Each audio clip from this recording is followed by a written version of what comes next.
Olá, pessoal, boa tarde, tudo bem com vocês? Bom dia aí para quem me vê de manhã, boa noite para quem me assiste aí, né? Pela noite afora, pela madrugada adentro, né? Você aí que está desejoso, né, de assumir o cargo aí na AGPEM de Goiás, nós estamos aqui com dicas importantíssimas para você, para esse concurso. Foi dada a largada, né, pessoal? A autorização aí para esse concurso em Goiás.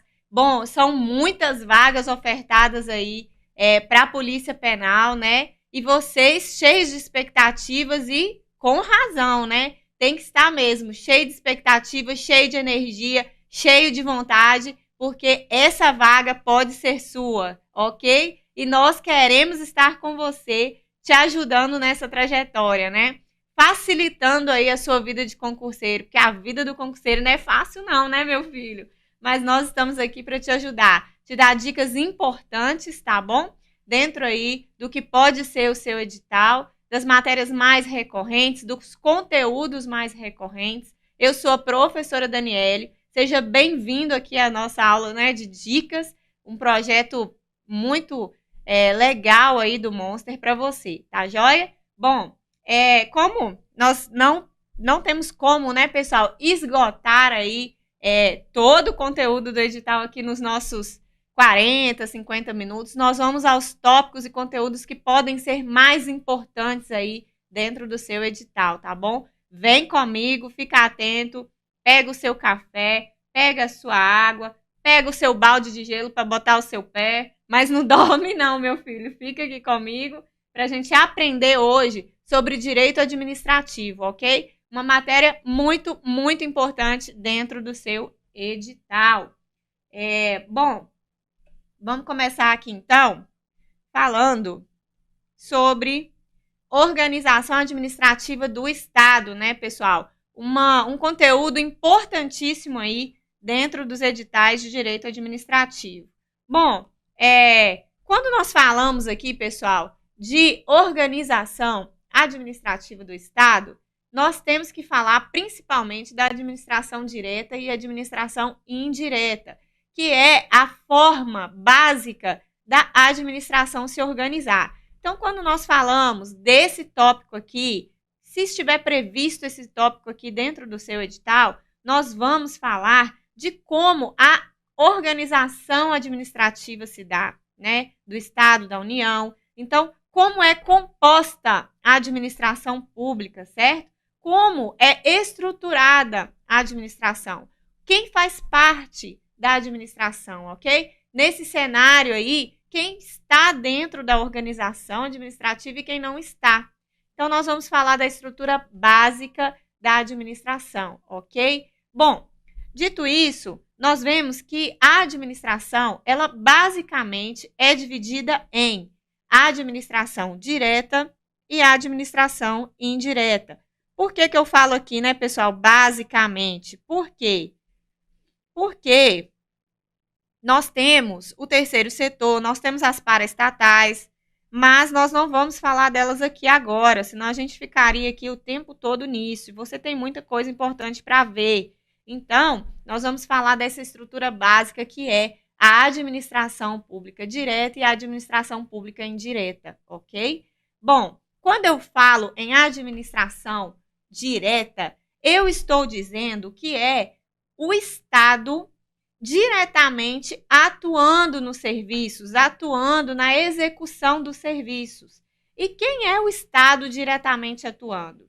Bom, eu posso dizer que o Estado diretamente atuando, é composto pela União, pelos estados, pelo Distrito Federal e pelos municípios. São os entes federados trabalhando ali, atuando, né, no serviço, na prestação ali do serviço. Eles são, pessoal, olha só, pessoas jurídicas de direito público, tá bom? Então, quando nós falamos de União, Estado, DF, municípios, nós estamos falando dos entes federados, que são pessoas jurídicas de direito público. Quando eu falo que o Estado, esses entes federados, eles não estão dando conta mais de exercer ali as atividades, eles fazem, né, uma criação de órgãos, né? E essa criação de órgãos, ela é chamada desconcentração. Então, dentro dessa estrutura aqui da administração direta, se os entes federados não tiverem mais como executar aqueles serviços, eles podem criar órgãos que são subordinados a eles mesmos, né? Para que auxiliem eles ali na prestação de serviço. E esse fenômeno da criação de órgãos é chamado aqui de desconcentração, ok? Pessoal, ó, são palavras que não estão aqui à toa. São palavras, assim, chaves, né, para a hora da sua prova. Então, a desconcentração, ela é a administração direta criando órgãos dentro de si mesmo para auxiliar ali nos serviços, ok? Na prestação do serviço. Como são órgãos ali que estão internamente, né? Estão dentro da administração direta, há aqui o que nós chamamos de subordinação desses órgãos, né? Então, nós temos aqui a subordinação desses órgãos. Aqui, pessoal, a administração direta, os entes federados, eles controlam os órgãos, tanto no que diz respeito à legalidade dos atos, quanto no que diz respeito à análise de mérito dos atos. Então, aqui existe um controle completo, né, da administração direta, do ente federado que criou aquele órgão sobre aquele órgão, ok? Os órgãos estão subordinados ao ente federado que o criou. Ok, pessoal? Bom, passando desse ponto, nós temos também aqui a administração indireta.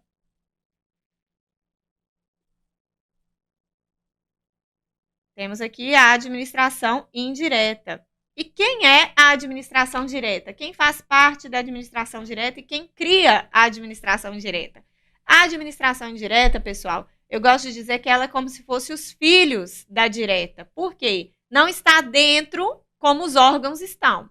Ela está fora da administração direta. Porém, ela é criada pela administração direta também. Então, vamos supor, os estados, a União, o DF, os municípios não estão dando conta de exercer ali aquelas atividades. Eles criam os órgãos por um fenômeno chamado de desconcentração. Bom, os órgãos também não estão dando conta, é muito serviço, é muita coisa.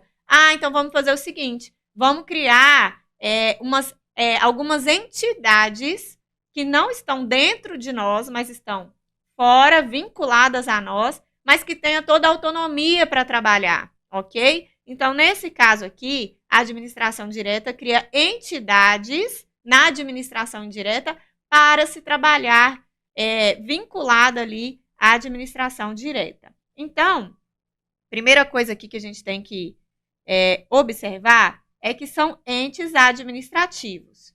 São criados ali para um fim específico. E quem são eles, né? São criados pela administração direta também, mas não estão dentro dela, estão fora da administração direta.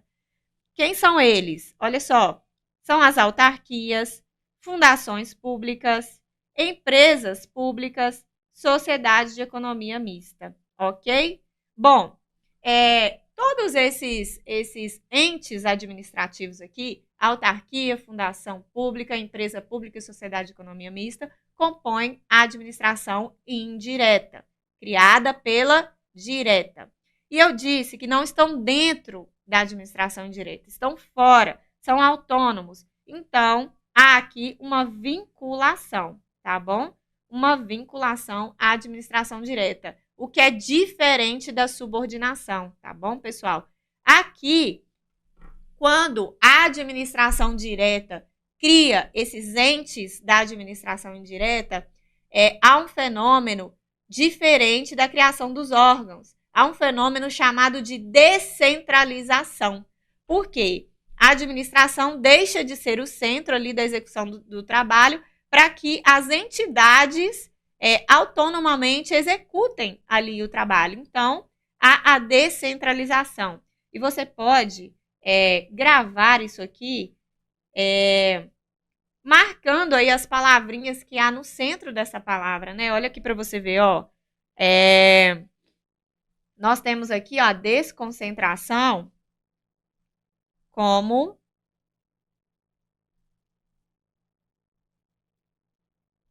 a desconcentração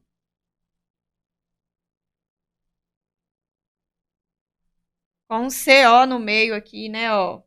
Tá vendo? E aí você já pode vincular isso aqui, ó, à criação de órgãos. Quando acontece isso, nós estamos dentro da administração direta.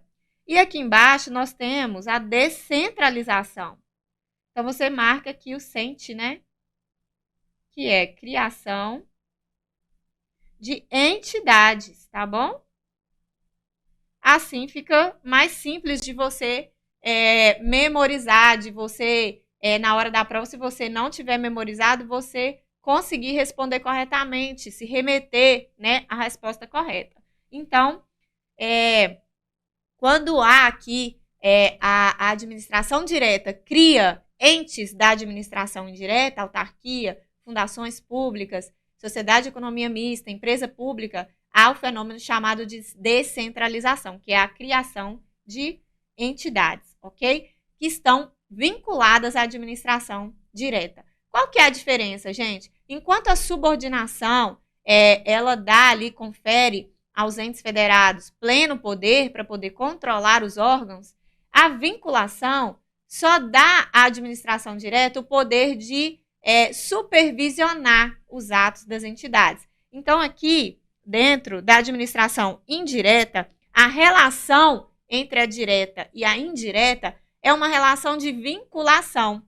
A administração direta não pode controlar razões de mérito, né, de conveniência, das escolhas aqui das entidades, das autarquias, fundações, empresa pública, sociedade de economia mista. Não pode. Ela apenas supervisiona os aspectos de legalidade. É uma supervisão que nós já vimos em prova caindo também como uma supervisão ministerial, tá bom?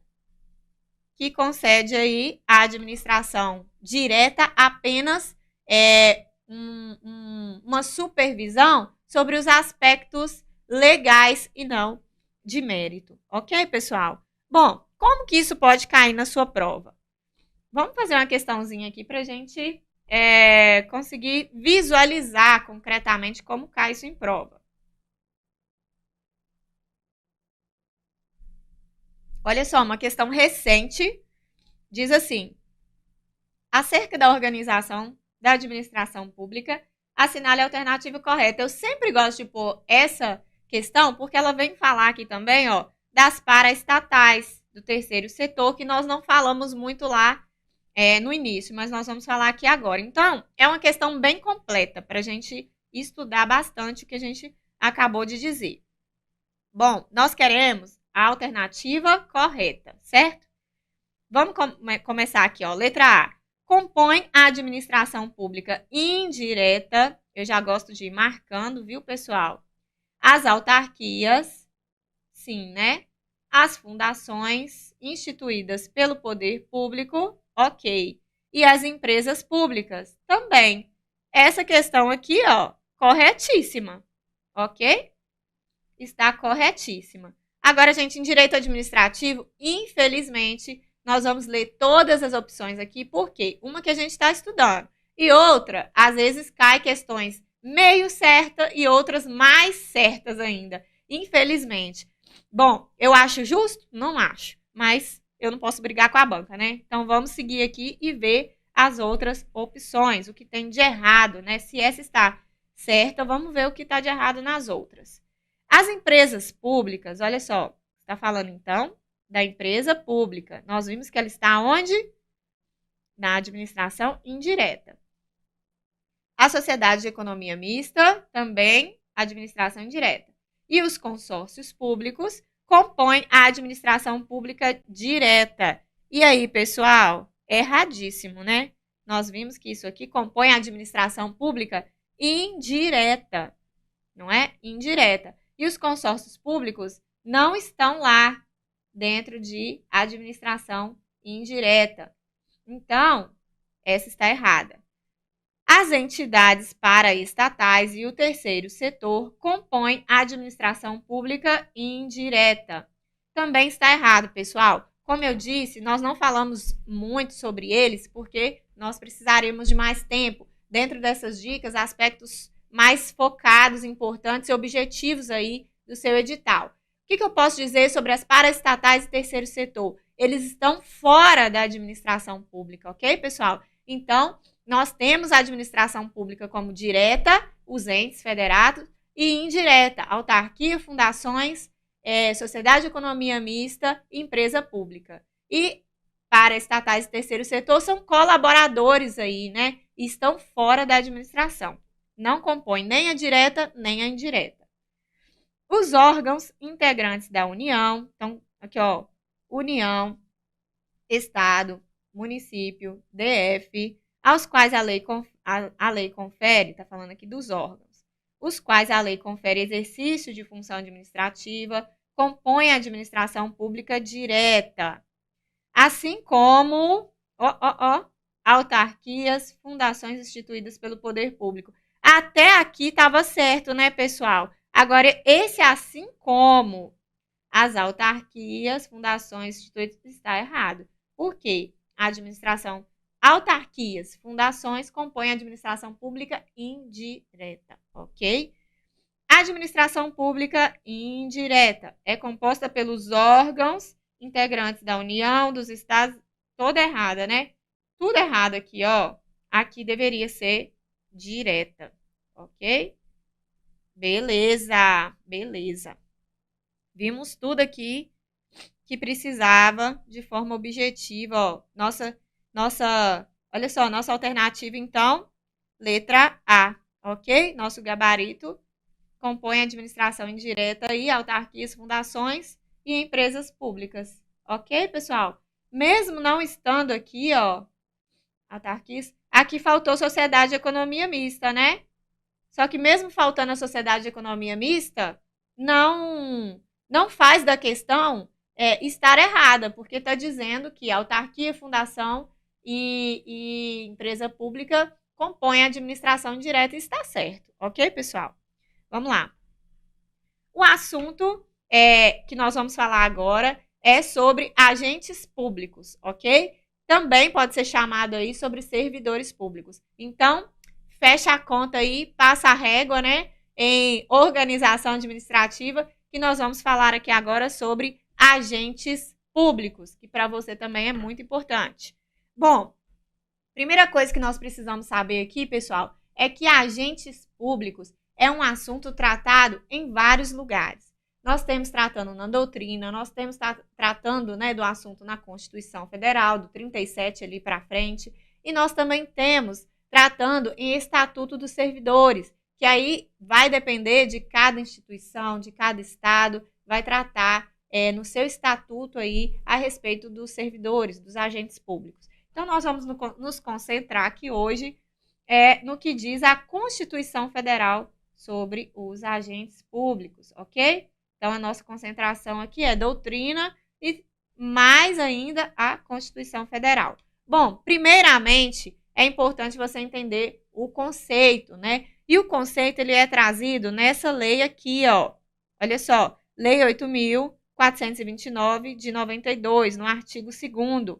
Ela diz assim: para os efeitos dessa lei, considera-se agente público o agente político, o servidor público, todo aquele que exerce, olha só que palavra importante, todo aquele que exerce, ainda que transitoriamente ou sem remuneração, por eleição, nomeação, designação, contratação ou qualquer outra forma de investidura ou vínculo, mandato, cargo, emprego, função nas entidades referidas no artigo 1º, que não é tão importante para a gente essas entidades agora. Só que aqui o conceito de agente público é muito amplo, pessoal, é muito abrangente. Então, nós podemos dizer que é Toda e qualquer pessoa, ó, que tenha vínculo com a administração.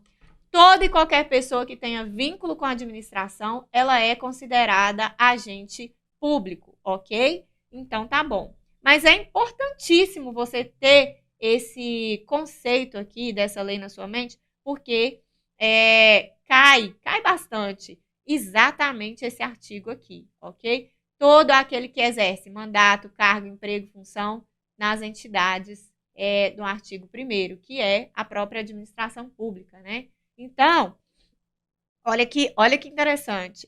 Ainda que transitoriamente ou sem remuneração. Então, não precisa ser vínculo permanente e não precisa ser remunerado. Pode ser gratuito. Ó, por eleição, nomeação, designação, contratação ou qualquer outra forma de investidura. Ok?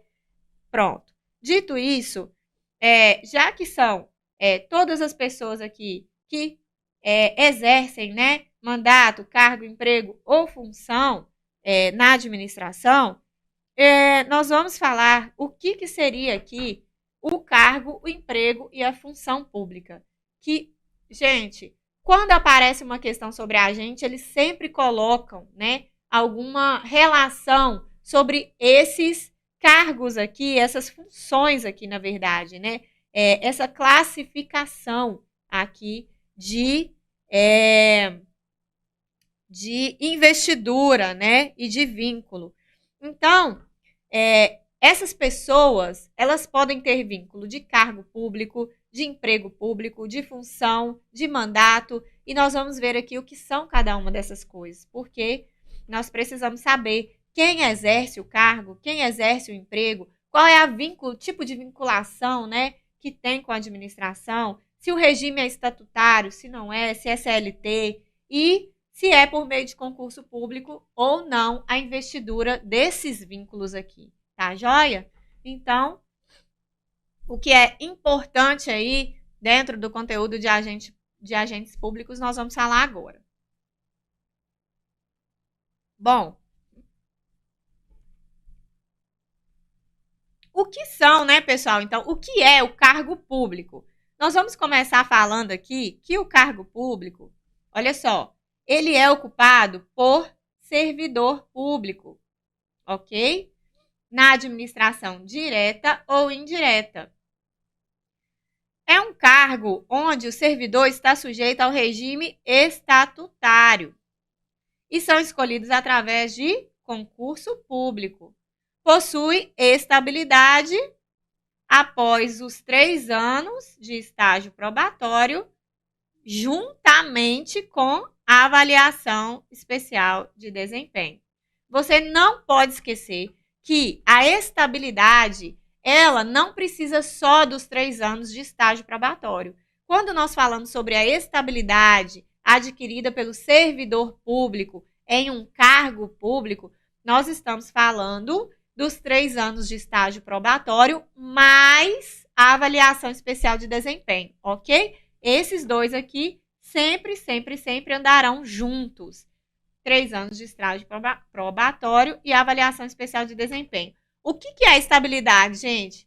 A estabilidade, que é uma prerrogativa ali, né, adquirida pelo servidor, ela é uma segurança de permanência no serviço público. Não é que não pode ser mandado embora, não é nada disso. É apenas uma prerrogativa ali de permanecer no serviço público e não ser mandado embora por qualquer razão, né? Existe um PAD, um processo administrativo para que seja feito e outras formas que você vai ver lá na nossa plataforma, né? Fala bem sobre isso.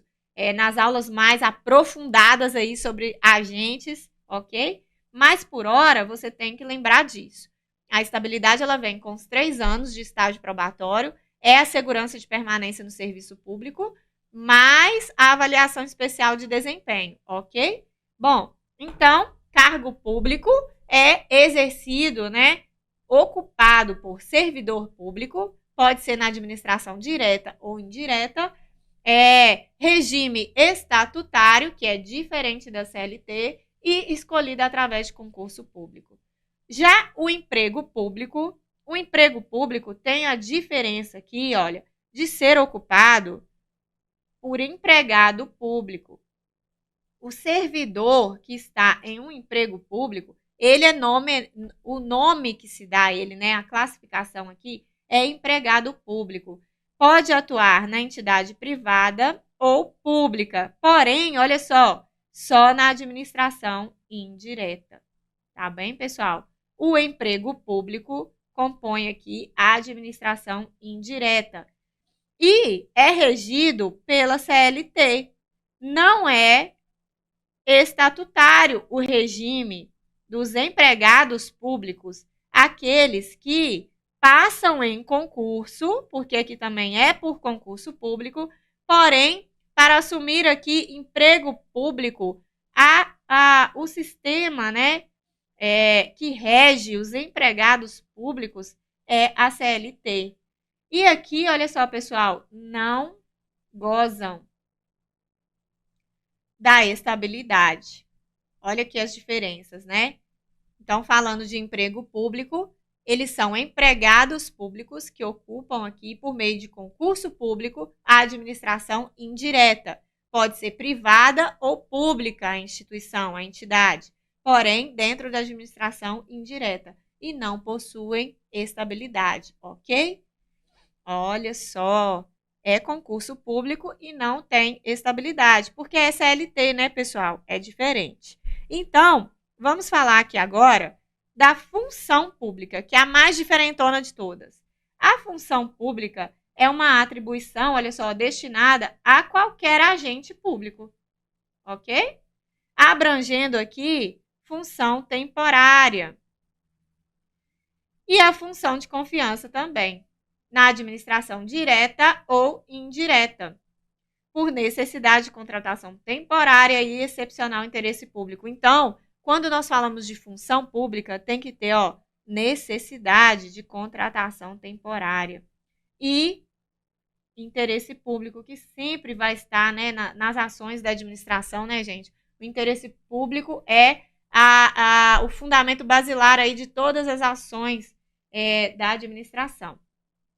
Sujeitos aqui, pessoal, olha só, a um regime especial e são selecionados através de processo seletivo. Aqui, então, não há concurso público, diferente de concurso público, tá? Não há aqui, na função, concurso público. É processo seletivo simplificado, o regime especial aí de contratação por interesse público e contratação temporária a qualquer agente público e também pode ser na administração direta e indireta, ok?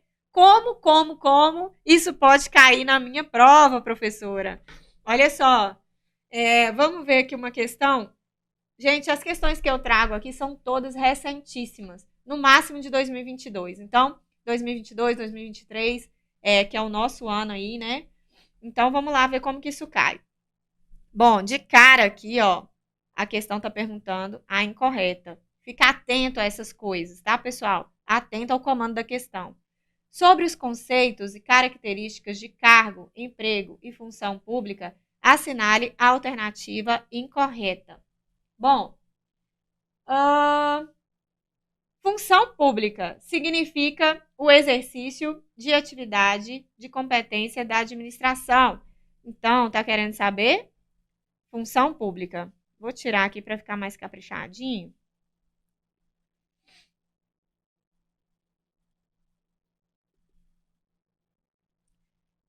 Função pública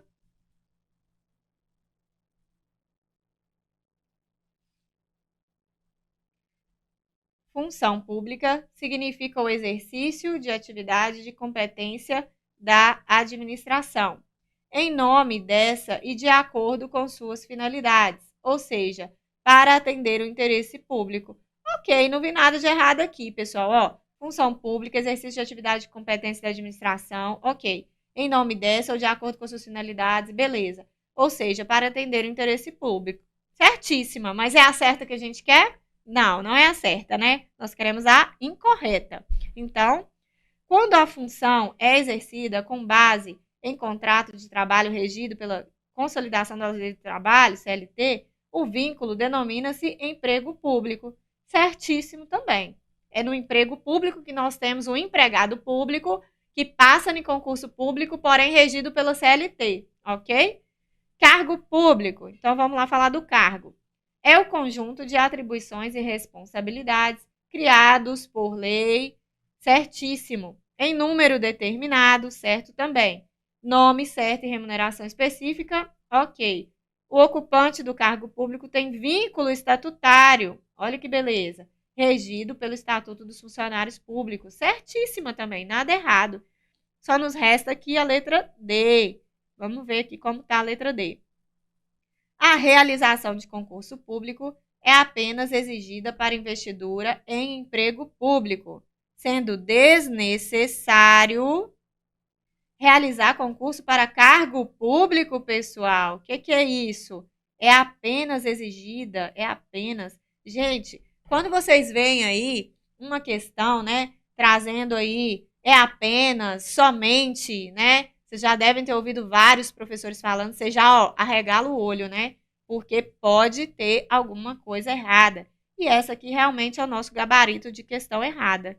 Ó, no cargo público nós também precisamos, principalmente no cargo público, né? Nós precisamos aí de realização de concurso público. Então, nós temos aqui por nosso gabarito, letra D. Olha só, bem bonitinha essa questão, né? Olha, vamos lá. Bom, fecha a conta e passa a régua de novo. E vamos que vamos, hein? Acelerado aqui. Quase que no volume, na intensidade, né? 2.0. Mas vamos lá que a gente quer aproveitar ao máximo aqui nosso tempo, tá bom? Quero passar o máximo de dicas para vocês aqui. Porque realmente, gente, a minha vaidade é saber que você passou, que você foi nomeado, que você assinou o seu termo de posse no seu tão sonhado concurso público, ok? Então vamos lá. Falando agora, tirando agente público, ó, agente público ficou, né, no outro slide. Vamos falar sobre controle e responsabilização da administração. Bom, quando isso aparece no nosso edital, no seu edital, controle e responsabilização da administração, nós estamos falando aqui, pessoal, de formas de controle da administração pública. Como que a administração pública será controlada, né?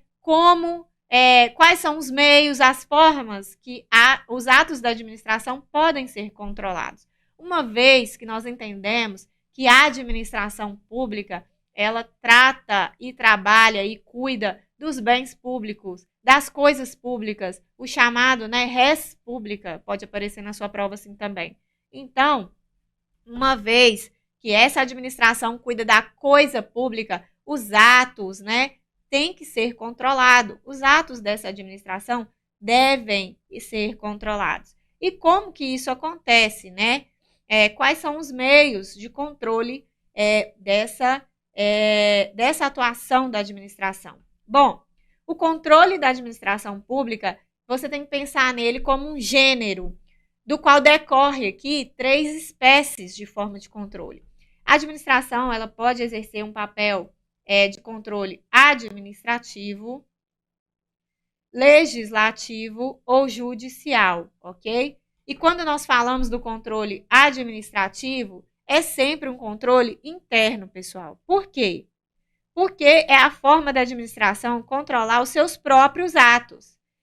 Então, administrativamente, a administração pública pode controlar seus próprios atos. Então, é um controle interno, ok? Quando nós falamos da forma legislativa, é um controle externo. Por que um controle externo? Porque é realizado pelo Poder Legislativo, na sua função típica de fiscalizar e legislar, ok? Então, a administração também pode ser controlada pelo Legislativo. Um controle externo na sua função de fiscalizar e legislar sobre a administração pública, sobre todos, né? E o controle judicial também é um controle externo, exercido por quem? Pelo Poder Judiciário. E aqui vale ressaltar que, vou até colocar de outra cor, que esse controle é apenas sobre aspectos de legalidade dos atos. O judiciário não pode intervir nas razões de mérito, de conveniência, de oportunidade que a administração pública executa ali, né, escolhe e decide. Apenas pode avaliar se aquele ato da administração foi legal ou ilegal, ok? E quando isso acontece, o poder judiciário anula os atos ilegais, tá bom? Palavrinhas aqui para você gravar. Lá na aula de atos, a gente vê sobre anulação e revogação de atos. Então, é exatamente dentro disso aqui, ó. Quando o Poder Judiciário avalia as razões de legalidade do ato e vê que o ato está ilegal, ela anula, não revoga, tá? Anula os atos ilegais. Bom, dito isso aqui, pessoal, essa forma de controle, né, que pode ser exercido dentro dos três poderes, ok? Não, você tem que lembrar disso, que essa forma de controle pode ser exercida aí dentro do judiciário, legislativo, executivo, cada um na sua função típica ou atípica, né? Então, dito isso, nós vamos passar aqui sobre a responsabilização. Cada ato da administração, ele tem uma consequência. E dizer sobre responsabilização da administração é falar exatamente isso, que a administração, né, e o agente público ali também, dependendo da situação, tem a obrigação de arcar com as consequências, ó. Obrigação de arcar com as consequências do que foi feito. Então, quando nós falamos em responsabilização, nós falamos exatamente disso. Arcar com as consequências do que foi realizado.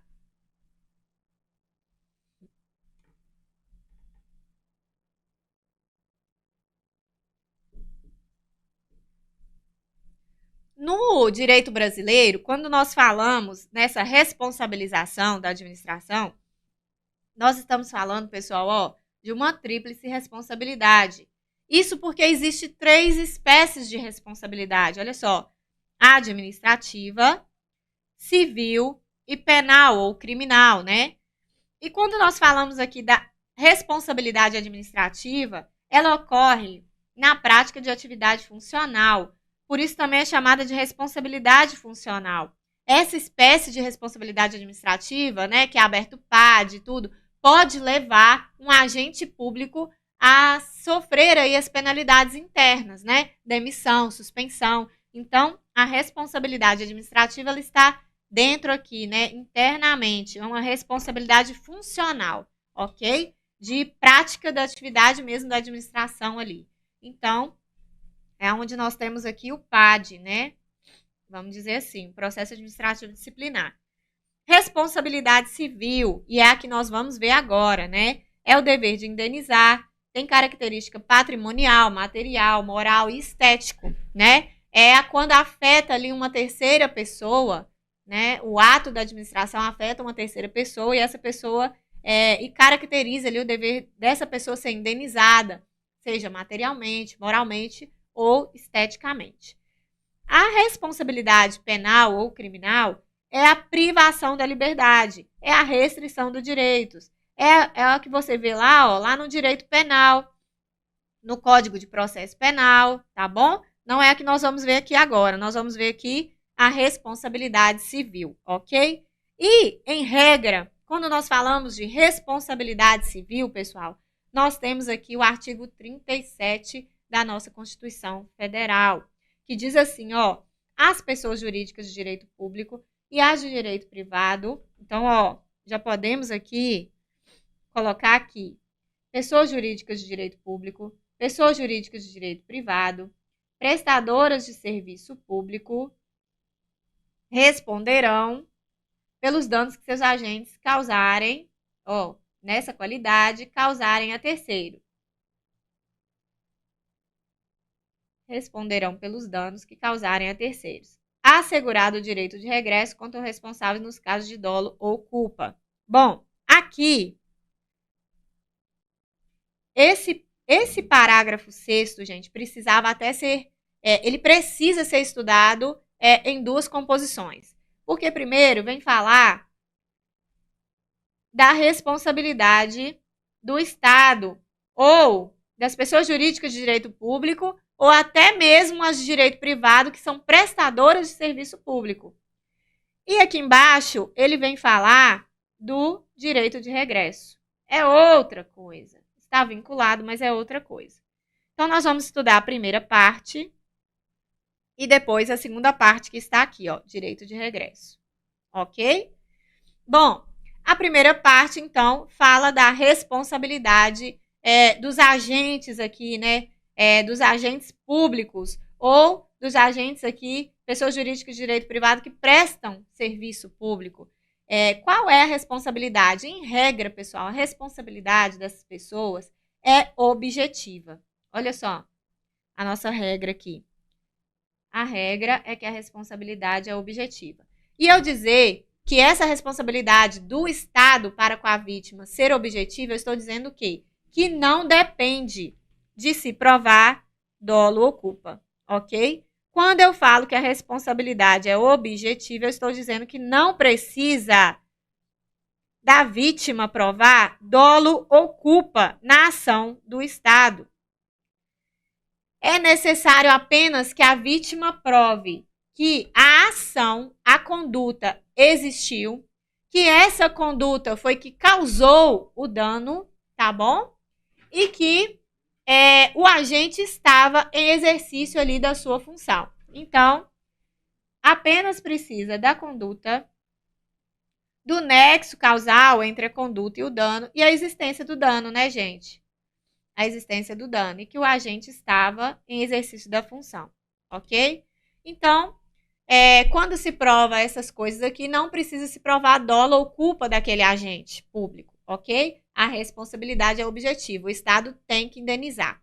Porém, nós estamos falando aqui, pessoal, de ações, ok? Essa responsabilidade objetiva, ela é para as ações, os atos comissivos. Por quê? Eu sempre falo, né? No mundo nós teremos aflição. E a nossa aflição reside aqui, pessoal, ó, nas exceções, não é assim? E quando a gente fala de omissão, quando eu falo de ato comissivo, que é por ações, responsabilidade objetiva, não precisa provar dolo nem culpa. Mas quando eu falo de omissão, eu estou falando ali de um dano que foi causado porque o Estado não agiu. O Estado ficou inerte, enquanto deveria ter agido para que aquele dano não ocorresse, certo? Então, quando eu falo da omissão, é a nossa exceção. A omissão, a responsabilidade será subjetiva. A vítima tem que provar que o Estado deveria ter agido para que aquele dano não tivesse ocorrido. Então, aqui, a responsabilidade ela é subjetiva, ok? Nos casos de omissão, a responsabilidade é subjetiva. Olha só, pessoal, a segunda parte do parágrafo 6º que nós lemos aqui, ela fala sobre o direito de regresso. O que é o direito de regresso? Bom, olha só, o direito de regresso, ele é uma relação entre o Estado e o agente público.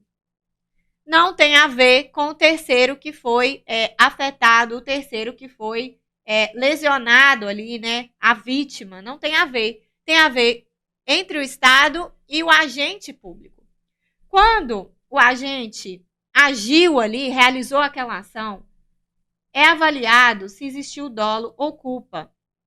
Se tiver culpa ou dolo do agente público, o Estado poderá mover uma ação de regresso contra o agente público para que o Estado seja restituído do valor que pagou ali para a vítima, ok? Então, essa responsabilidade aqui no direito de regresso, ela também é subjetiva, porque o Estado tem que provar que o agente agiu com dolo ou culpa, para que o Estado tenha direito de ser restituído no valor que indenizou a vítima. Nessa ação de regresso, o Estado tem que provar dolo ou culpa do agente. Então, essa relação aqui também é subjetiva. Essa responsabilidade no direito de regresso é subjetiva. Socorro, Deus, né? É muita coisa. Mas uma hora, pessoal, isso consolida aí na sua mente e você fazendo questões, principalmente, vai te ajudar bastante. Vamos lá. Bom, como isso cai na minha prova, né? Bom, sobre a responsabilidade civil do Estado, é correto afirmar. Nós queremos, então, a correta. Responsabilidade civil do Estado. Para caracterizar a responsabilidade objetiva, bastam a comprovação do dano e a ocorrência de um fato administrativo. Basta isso, gente? Para a responsabilidade, só o dano e só o fato basta? Não basta, né? O que nós vimos aqui, ó? Dano, nexo causal e a conduta. Então, dano, o fato, né? E cadê o nexo? Cadê o nexo causal, né? Cadê a relação que o ato, né? O fato ocorrido realmente foi que deu causa ali ao dano. Cadê o nexo causal? Então, aqui não é essa a nossa alternativa, tá? O Estado somente responde civilmente pelos atos comissivos que causarem danos, sejam estes morais ou materiais. Não, o Estado também responde pelos omissivos, né, pessoal? Nós vimos lá, só que uma relação subjetiva. Então, também está errado. De acordo com a Constituição da República Federativa do Brasil, o Estado responde civilmente pelos danos, pelos atos praticados por seus agentes. Ok. Assegurado o regresso contra o responsável pela causação do dano. Somente nos casos de dolo, ó. Quando tem um somente, a gente faz o quê? Arregala o olho, né? E, ó, só nos casos de dolo, não. Culpa também, tá? Culpa também. Só nos restou aqui nossa letra D, né, pessoal? Ó, as pessoas jurídicas concessionárias de serviço público, e você nem precisava saber sobre concessionárias de serviço público, se você soubesse o resto já estava ok, respondem civilmente pelos danos que seus agentes nessa qualidade causarem a terceiros, sendo essa responsabilidade objetiva. Pessoal, pensando que o parágrafo 6º fala que até as de direito público, prestadora de serviço público responde objetivamente, se você ler aqui, ó, concessionária de serviço público, você já começa a pirar, né? Senhor, eu não estudei sobre isso. Mas olha só, se até as de direito privado que prestam serviço público respondem objetivamente, as concessionárias de serviço público também respondem. Então, nosso gabarito aqui, ó. Vamos lá? Letra D. Temos aqui por gabarito a nossa letra D, ok? Ó, muito bom estar aqui com vocês. Foi excelente aqui a nossa aula. Espero ter te dado bastante dicas aí dentro de coisas que podem cair no seu edital e tem grande chance de aparecer aí no seu edital, tá bom? Nós nos vemos aí dentro da plataforma, em outras aulas, né? Ao vivo, no YouTube, tá joia? Tchauzinho, pessoal!